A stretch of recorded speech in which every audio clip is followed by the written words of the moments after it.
नमस्कार। वाह वाह, क्या बात है कि लोकप्रियता दो पंक्तियों में बताना चाहता हूँ जी।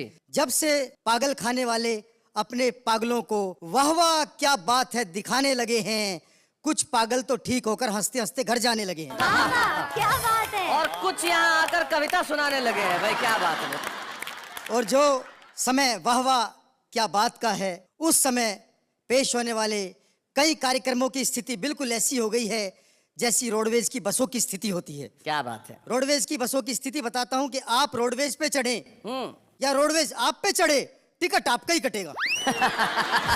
अच्छा, अगर कंडक्टर सो जाए तो किसी का टिकट नहीं कटता, और ड्राइवर सो जाए तो सबका टिकट एक साथ कट जाता है। बहुत अच्छे। आज यदि देशभक्ति बची है तो केवल जेब कतरों में बची है। ओहो। 4 पंक्तियों का मजा लीजिएगा। सुनाओ रसिक। कि जेब कतरे का बेटा बोला, हे ईश्वर, नहीं मांगता आपसे कोठी बंगला महल किले, ना इंग्लैंड में ना फ्रांस में ना इटली में, मुझे तो बस हर जन्म भारत में ही मिले। अच्छा। तो बाप बोला, मैं धन्य हुआ जो जेब कतरे का बेटा होकर भी तेरी रगों में देशभक्ति का रक्त बहता है।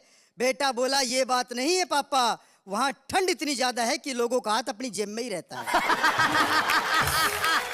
वाह वाह वाह वाह वाह। अच्छा, मैं तो एक बार पप्पुओं के स्कूल में चला गया। पप्पुओं के स्कूल में? मैंने पूछा कि भी तुम सारे के सारे पप्पू पास कैसे हो जाते हो? बोला जी नकल चला के। मैंने कहा कभी पकड़े नहीं जाते? बोला पकड़े जाने का सवाल ही नहीं है, नकल हम हाथ पर लिखते हैं, जब चेकिंग करने वाले आते हैं तो कर लो, अंदर तो कुछ निकलता ही नहीं। हाँ। अच्छा, एक पप्पू फेल हो गया तो मैंने उससे पूछा, आपने इस टेक्नोलॉजी का प्रयोग नहीं किया? बोला भाई साहब किया था, किस्मत ही खराब थी, नकल हाथ पर लिखी थी, अजब खेल हो गया, वॉशरूम में हाथ धो लिए, पप्पू फेल हो गया। बहुत अच्छे। और 2 पंक्तियों का मजा लीजिएगा कि मैंने अपने मकान मालिक से कहा, हाँ। एक दिन लोग कहा करेंगे कि तुम्हारे मकान में एक बड़ा कवि रसिक गुप्ता रहता था, गुरु उस दिन तू पूरे मोहल्ले में छा जाएगा। बोला शाम तक किराया नहीं दिया तो वो दिन आज ही आ जाएगा। अच्छा, एक भिखारी को मैंने रुपया दिया, बोला बाबूजी ये क्या? पिछले चौराहे के भिखारी को 10 रुपए और मुझे 1 रुपया पकड़ाया है। मैंने कहा भैया तुझे कैसे पता? नो बोला देखो जी SMS आया है। अच्छा, भिखारी आजकल हाईटेक हो गए हैं। एक भिखारी की दुआएं सुन के माथा पीट लिया मैंने अपना। भिखारी बोला, यूं हिमाकत की नजर से ना देख, एक दिन ब्यूटी क्रीम लगा के अपना चेहरा भी गोरा होगा। हाँ। अपने हाथ में भी आईसाई ब्रांडेड कटोरा होगा, निकाल जेब से करारा सा नोट और ले ले मेरी दुआ, जा तेरे घर भी मेरे जैसा छोरा होगा। वो डॉक्टर ने अपनी खूबसूरत नर्स को नौकरी से निकाल के पत्ता कर दिया साफ। तो नर्स बोली, बिना गलती नौकरी से निकालना कहाँ का इंसाफ? हाँ। तो डॉक्टर बोला, मैंने एक पेशेंट को कहते सुना है, नर्स क्या है, ब्यूटी क्वीन है, अखियों से गोली दाग जाती है, और मेरी आधी बीमारी तो इसकी मुस्कुराहट से ही भाग जाती है।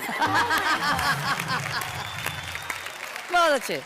अच्छा, आजकल स्थिति नर्सों से प्यार व्यार बड़ा खतरनाक होता है जी। मैंने 4 पंक्तियां लिखी कि नर्स से पेशेंट बोला, सुन प्रिय बात मेरी, सबसे निराली तेरे गालों की ये लाली है, दिल को चुराने वाली, सपनों में आने वाली, रखी मैंने हॉट सीट तेरे लिए खाली है। Hot seat? तो नर्स बोली, होश में आते ही तू लगेगा रोने, मैं भी जाली, डॉक्टर की डिग्री भी जाली है, और दिल को तो मैंने हाथ भी नहीं लगाया झूठे, मैंने तो सिर्फ तेरी किडनी निकाली है। बहुत अच्छे रसिक। कविता क्या है? कविता एक आयुर्वेदिक औषधि है, जितनी पुरानी उतनी ही गुणवती कहलाएगी। अरे ये अंग्रेजी की दवा नहीं जो एक्सपायर हो जाएगी। वाह वाह वाह वाह वाह, बहुत बढ़िया।